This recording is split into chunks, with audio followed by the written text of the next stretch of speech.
Malgré des cours très fluctuants, les monnaies électroniques suscitent de grands espoirs. Je crois vraiment que le Bitcoin révolutionne le système monétaire tout entier. On croit assister à une ruée vers l'or. Les voilà! Les méchants garçons. Des Litecoin, des Bitcoins.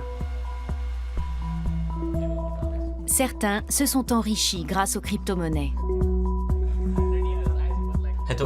Si on nous avait dit il y a 2 ans que les cours seraient au niveau actuel, on n'y aurait pas cru.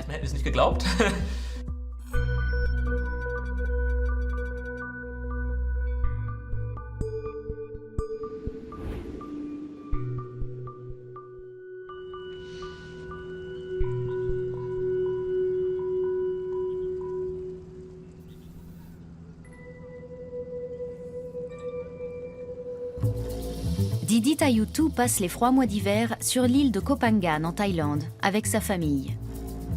Millionnaire du Bitcoin, ce Néerlandais spécule aussi sur d'autres crypto-monnaies. Maman essaye de faire le poirier, mais elle arrête pas de tomber. Elle n'y arrive pas? Jolie apporte le petit déjeuner à son père sur son lieu de travail. Elle sait à peu près comment il gagne sa vie. Lorsque le Bitcoin est haut, tu vends, et quand il est bas, tu achètes. C'est comme ça que tu gagnes de l'argent. C'est ça. Voilà le travail de papa. Je commence toujours par regarder le cours du Bitcoin. Je spécule avec 20% de notre capital total. C'est pour ça que je dois vérifier un peu chaque jour pour décider quoi vendre, quoi acheter.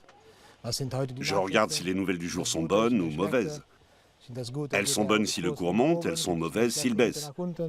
C'est un marché très réactif. Aujourd'hui, les nouvelles sont mauvaises. La Chine interdit le crypto-commerce. Je sais que les cours vont chuter. En 2017, Didi et sa famille ont pris un gros risque. Ils ont échangé la totalité de leurs biens contre leur valeur en crypto-monnaie. Ils ont vendu 2 sociétés prospères spécialisées dans le numérique, une grande propriété et 3 voitures. Avec ce que leur rapporte l'argent numérique, ils veulent pouvoir mener une vie simple et indépendante. Les fluctuations des cours n'effraient pas Didi, qui croit également à l'avenir d'autres monnaies numériques, telles qu'Ethereum, Monero ou Neo. Pour lui, tout a basculé à la mort de son père. Il a alors renoncé à une vie de travail normale. Mon père m'a appelé et il m'a dit « J'ai quelque chose à t'annoncer, tu es bien assis ?» J'ai répondu « Oui, papa ». Et il m'a dit « J'ai le cancer. J'ai encore 1 an à vivre. » Je suis allé le voir. Je l'ai pris dans mes bras. Et j'ai été accablé de tristesse. À ce moment-là, je me suis dit, est-ce que je dois vraiment travailler comme un fou pendant 10 ans, puis tomber malade et mourir, à 48 ans comme ma mère, ou à 61 ans comme mon père? 2 mois après, j'ai vendu mes 2 sociétés, puis mes voitures, et je suis parti en voyage avec ma famille. C'est là que tout a vraiment commencé. Romaine, l'épouse de Didi, ne craint pas non plus que le Bitcoin ne soit qu'une mode passagère. Non, je n'ai pas peur du tout. J'en avais assez de cette vie. J'étais exténuée, je voulais partir de là. Ce n'était plus pour nous. Avant, j'étais très organisée. Le matin, je me levais toujours tôt, à 7 heures, pour préparer le petit déjeuner des enfants.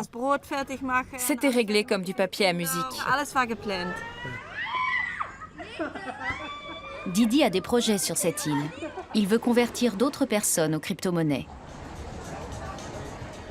Berlin est l'une des places fortes de ces monnaies numériques. Room 77, dans le quartier de Kreuzberg, a été le premier bar au monde à accepter le paiement en Bitcoin. C'est ici que se retrouvent les adeptes de la monnaie virtuelle et les experts de ce secteur. Apparu en réaction à la crise financière, le Bitcoin est indépendant de toute banque, grâce à un système de paiement décentralisé. Aujourd'hui encore, on ignore la véritable identité du créateur de cette monnaie. Depuis 2009, n'importe qui peut acheter des bitcoins sur Internet ou les générer soi-même numériquement. Le nombre de bitcoins étant limité à 21 millions, on peut encore en générer environ 4 millions. Récemment encore, les frais de virement en bitcoin étaient très élevés. Actuellement, ils se montent à environ 16 cents pour une dépense de 12 €. Ces 3 jeunes pionniers de la crypto-monnaie veulent perfectionner la technologie du Bitcoin.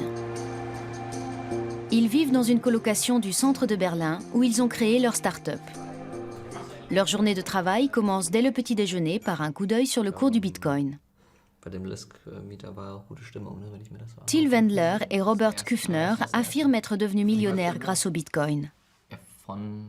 Ils ne crient pas victoire pour autant, même si le succès rapide de la crypto-monnaie favorise grandement leur société, Advanced Blockchain.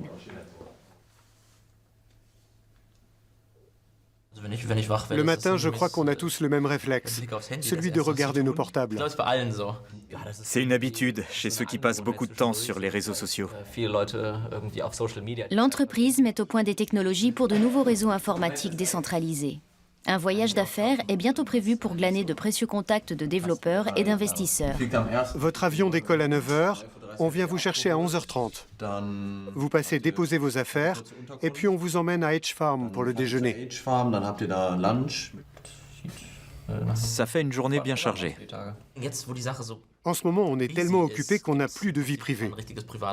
On habite ensemble, on voyage ensemble. On a loué cet appart juste en face du bureau. On a besoin de temps pour pouvoir progresser. Sur le marché bouillonnant du Bitcoin, il est crucial de s'accroître rapidement. Robert aimerait que la société se développe à l'international. On est souvent en déplacement. Je me suis débarrassé d'un tas de choses parce qu'on fait beaucoup de voyages. Voilà tout ce que je possède. Tout tient dans une valise. Les jeunes entrepreneurs n'ont qu'à traverser la rue pour rejoindre leur bureau. Leur société est cotée en bourse, ils ont une pression énorme. Ils n'ont pas le droit de décevoir leurs investisseurs. Je recontacterai Philippe pour la réunion de mardi. La petite amie de Robert fait elle aussi partie de l'équipe. Cette agente technico-commerciale qualifiée vient d'une autre branche, comme beaucoup d'autres ici. Aujourd'hui, on laisse de côté la spéculation sur les crypto-monnaies et la fluctuation des cours, et on se concentre sur la technologie sous-jacente et son application dans l'industrie. Le mot d'ordre, c'est la décentralisation.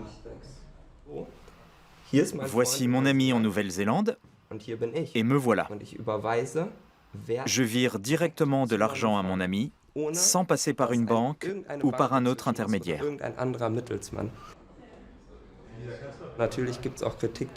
Évidemment, ce système est critiqué, parce qu'aucune instance de régulation ne contrôle si les transactions s'effectuent uniquement à des fins légales.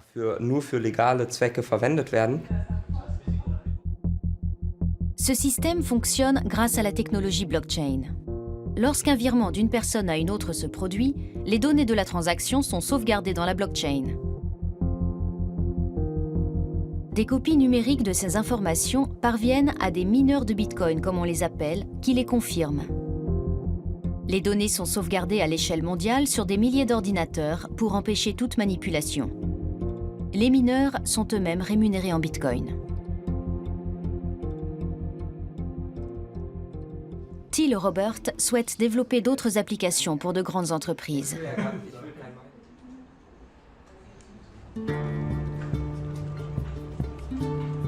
Comme presque tous les jours, Didi et sa famille déjeunent au restaurant.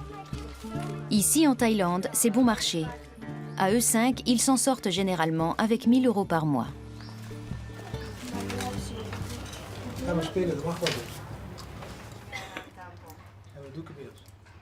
Ils ont un train de vie modeste, en accord avec leur nouvelle philosophie. Retourner à une vie simple, malgré leur fortune.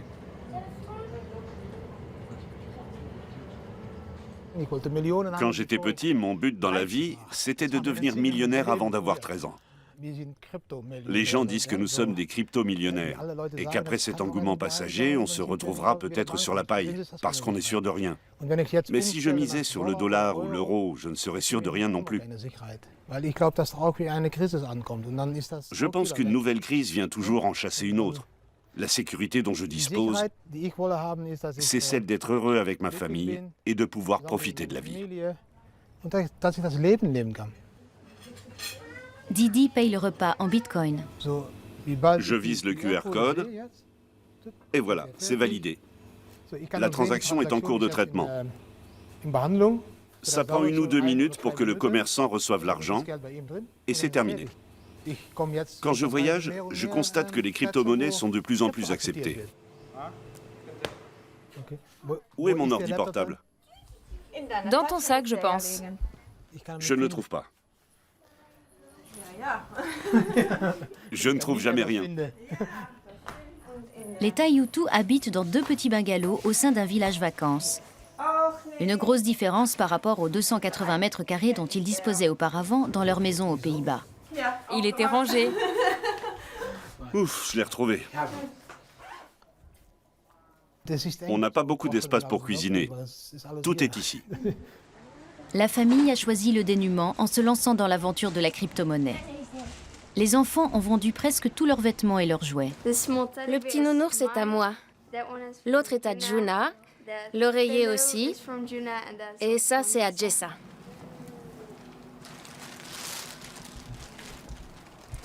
Parfois, j'ai du mal à dormir dans le même lit que Jessa. Elle dort comme ça. Heureusement, Juna dort comme ça. Avec elle, ça va. Mais Jessa est embêtante.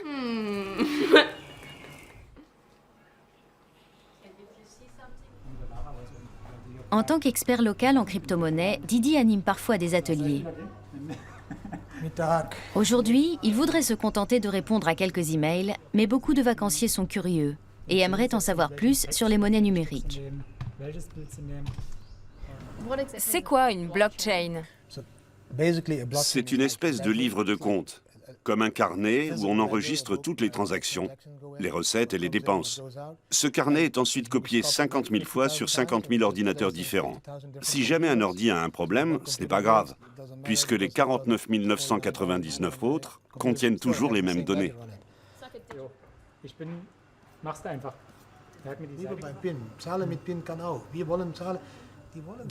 Disons que je suis aux Pays-Bas et que je veux acheter une maison à 300 000 € auprès d'une société.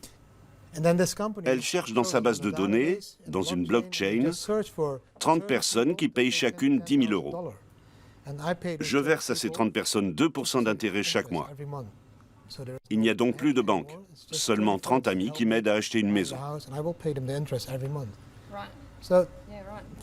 Et avec un taux d'intérêt faible. Exactement.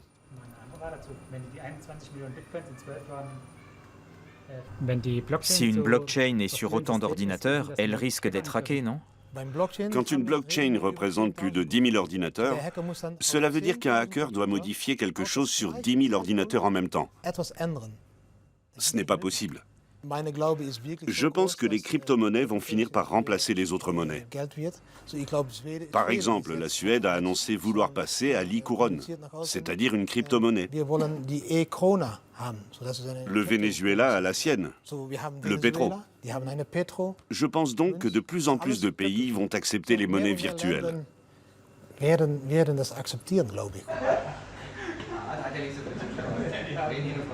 Après 1 heure d'atelier, Didi va rendre visite à un bon ami qui lui a promis une surprise.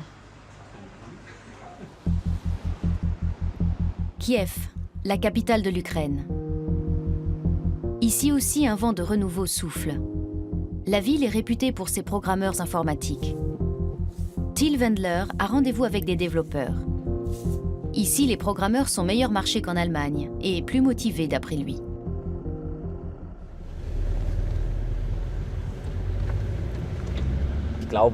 Je pense que les gens sont prêts à essayer de nouvelles choses, entre autres parce qu'ils ont moins à perdre. Ça sonne sans doute plus radical et dramatique que ça ne l'est vraiment.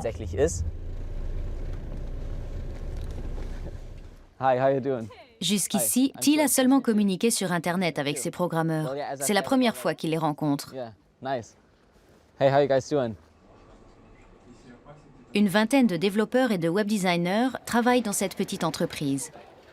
Depuis 2 semaines, les programmeurs travaillent jour et nuit sur la page web complexe et multilingue d'Advanced Blockchain. Aujourd'hui, ils attendent un premier retour de Till.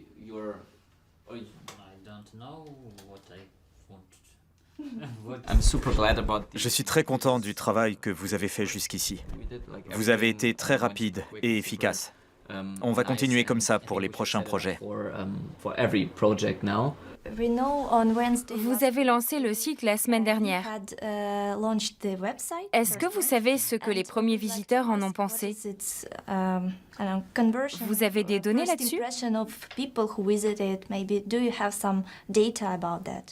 Oui, nous collectons toutes les données. Vous en avez besoin? Nous voudrions surtout des mises à jour pour la version allemande. Mais Thiel cherche encore autre chose. Des spécialistes pour de futurs projets blockchain dans des secteurs industriels très différents. Je pense que notre grand défi, c'est de trouver des gens pour toi,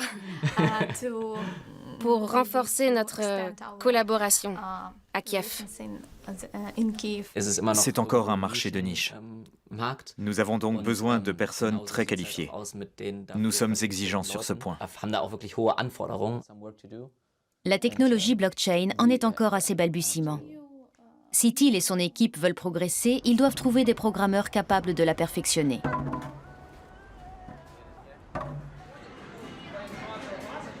Installé dans un café, Thiel fait un rapport à ses collègues de Berlin.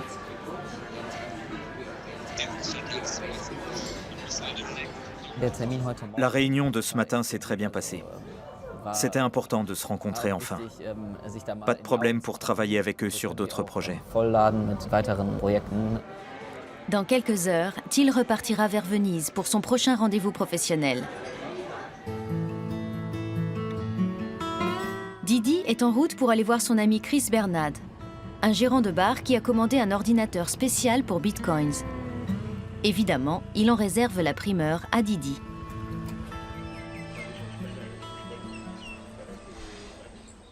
Salut Chris. Ça va? Le mineur est là. Ah, tu l'as reçu alors? Tu as le droit de l'ouvrir. Ah, c'est la fête. Un jouet pour grands enfants. C'est ici qu'on va placer le mineur. Il y en a déjà un. La vache, c'est un réfrigérateur. Dans des toilettes qui ne servent plus. Avec cet ordinateur conçu pour le minage, Chris dédie une certaine puissance de calcul au transfert de Bitcoin et sera lui-même payé dans cette monnaie. Combien de Bitcoin est-ce qu'on mine en ce moment?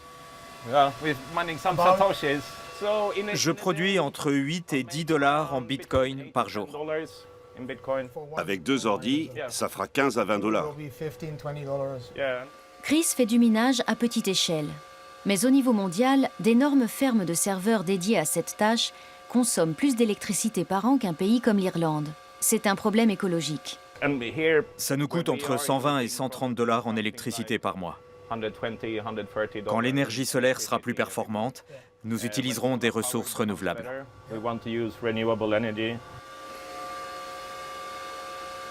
Nous espérons qu'un changement va se produire et nous voulons en être des acteurs. Si on peut gagner de l'argent en plus, tant mieux. Plus il y aura de gens qui minent, plus le Bitcoin sera sûr. Ce sera plus difficile d'attaquer les transactions ou de falsifier les données. Joli cadenas. La sécurité avant tout. Ici, on voit ma récompense, ce que j'ai gagné pour l'instant. Et là, c'est la récompense non confirmée. Ma journée a été bonne. Chris a déjà gagné 3,50 €. Tu vas l'installer aujourd'hui? Ouais. J'ai besoin d'un peu de temps pour le configurer, mais il sera opérationnel ce soir. Je le verrai à la réunion. Mais avant ton discours, j'espère. Je m'en occupe ce soir. Sur cette table, il ne me rapporte rien. Didi se dépêche de rentrer. Il a promis à ses filles de les aider pour leurs cours. Depuis que la famille est en Thaïlande, les parents s'occupent eux-mêmes de l'éducation des enfants. Ils donnent à Jolie un exercice de calcul bien particulier. À la fin de l'année, un Bitcoin vaut 30 000 €. Combien valent 3 Bitcoins? Aux Pays-Bas, la scolarisation est obligatoire. Tout parent contrevenant à cette loi est passible d'une peine. C'est pour cela que Didi n'est plus domicilié dans ce pays. Nos enfants nous ont dit qu'ils aimaient bien apprendre. Ça m'a beaucoup étonnée. Je pensais que les filles n'en avaient pas envie, qu'il fallait leur inculquer des choses de force.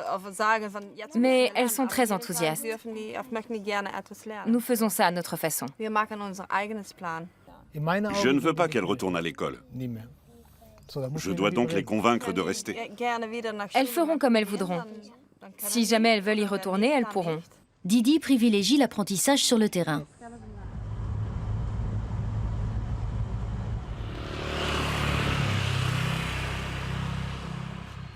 Au programme, un exercice d'observation dans un temple voisin.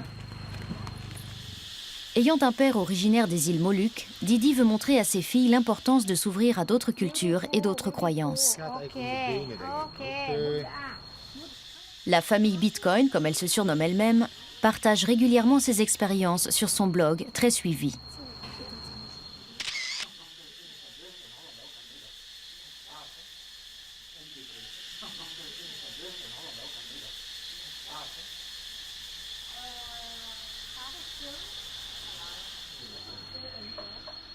Aujourd'hui, Jolie, Jessa et Juna ont découvert le bouddhisme et appris ses rituels. Quant à Didi, il a encore parlé des crypto-monnaies en public.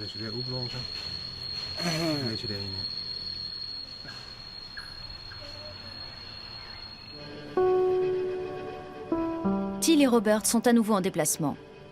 Cette fois-ci, ils se rendent dans un centre pour technologies innovantes à Venise, la société H-Farm. Les deux dirigeants de start-up, qui se sont déjà fait un nom dans ce secteur, ont été invités par le patron de la société. Till raconte son voyage à Kiev. Celui qui a fait notre page web avait des cernes hallucinants. Sûrement à cause de nous. On le harcèle depuis des semaines. L'objectif est de s'étendre encore plus à l'international. Je suis très optimiste. Je pense qu'ils peuvent nous apporter leur aide et surtout nous fournir un réseau et des contacts. Ça va beaucoup nous aider pour le milieu de cette année.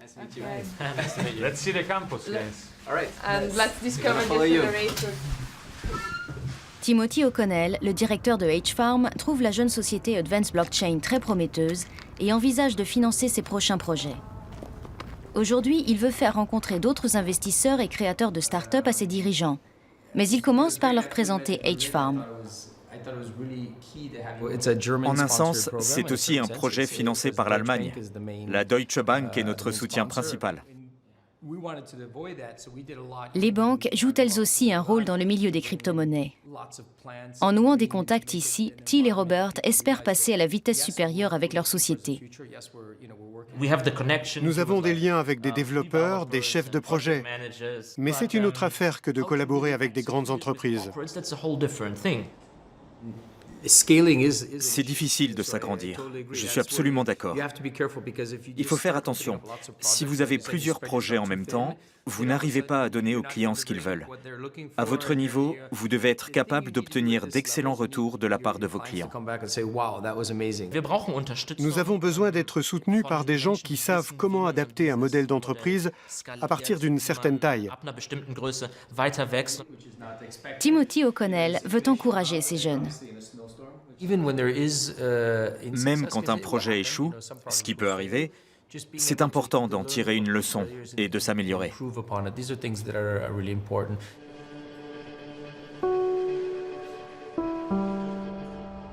L'après-midi, Robert, Till et Florian rencontrent les fondateurs de Lendflow, une start-up anglaise qui développe un logiciel pour l'octroi de crédit avec l'aide de la technologie blockchain. Les Allemands ont beaucoup à apprendre d'eux.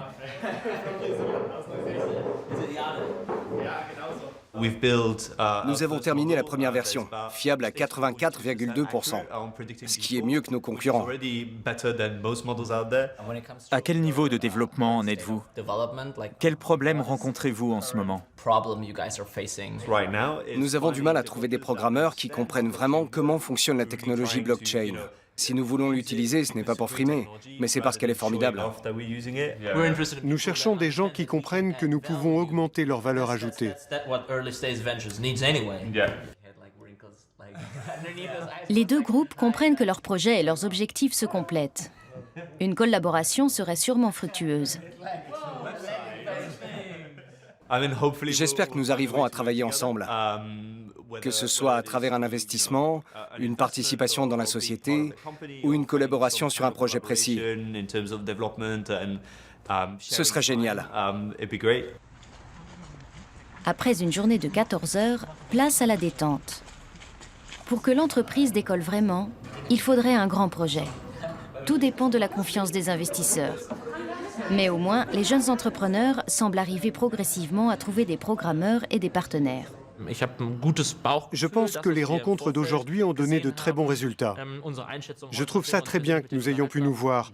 Je crois que nous ferons quelque chose ensemble. Il reste encore à déterminer précisément quoi, mais ça ne se fait pas entre deux portes. Le lendemain, les trois amis prendront à nouveau l'avion, cette fois-ci pour la Floride. En Thaïlande aussi, on organise des réunions. Chaque jeudi, au Crow Bar, le bar de Chris, les amateurs de crypto-monnaies se retrouvent. Dans la pièce voisine, le nouvel ordinateur mine des bitcoins à tout va. Ça y est, ça marche. Les voilà, Les méchants garçons, des Litecoin, des Bitcoins. ils minent comme des fous. Ça booste la crypto-monnaie, ça. Des novices de la scène crypto sont présents. De plus en plus de gens s'intéressent aux monnaies numériques. On applaudit bien fort, Didi.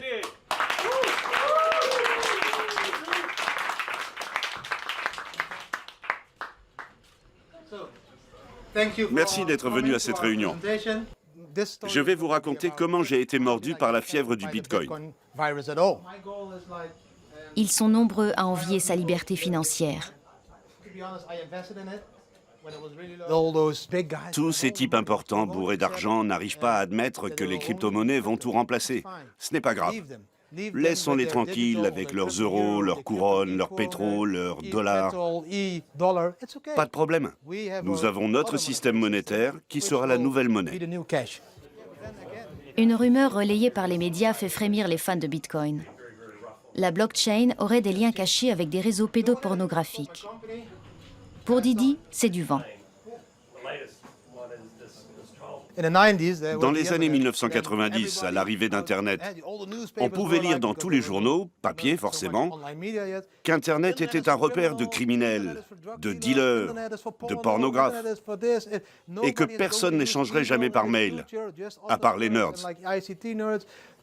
Si une seule personne au monde peut me montrer une photo pédopornographique qui vient de la blockchain, je lui donnerai un bitcoin. C'est tout bonnement impossible. Ce soir, Didi et ses amis ont fait quelques nouvelles recrues.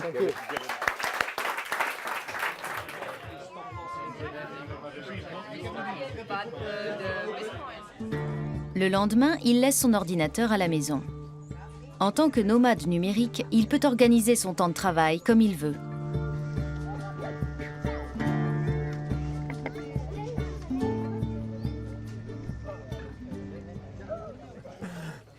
Je voudrais 3 noix de coco. Ici, on paye encore en argent liquide. Didi ne peut pas totalement se passer de la monnaie locale. J'espère qu'à l'avenir, toutes les enseignes accepteront le bitcoin. Je pense vraiment qu'elles le feront. Dans des pays comme celui-ci où circule beaucoup de liquide, comment sécuriser son argent quand on n'a pas de compte en banque? Je pense que la crypto-monnaie est la meilleure solution dans ce genre de cas. Il existe actuellement plus de 100 crypto-monnaies.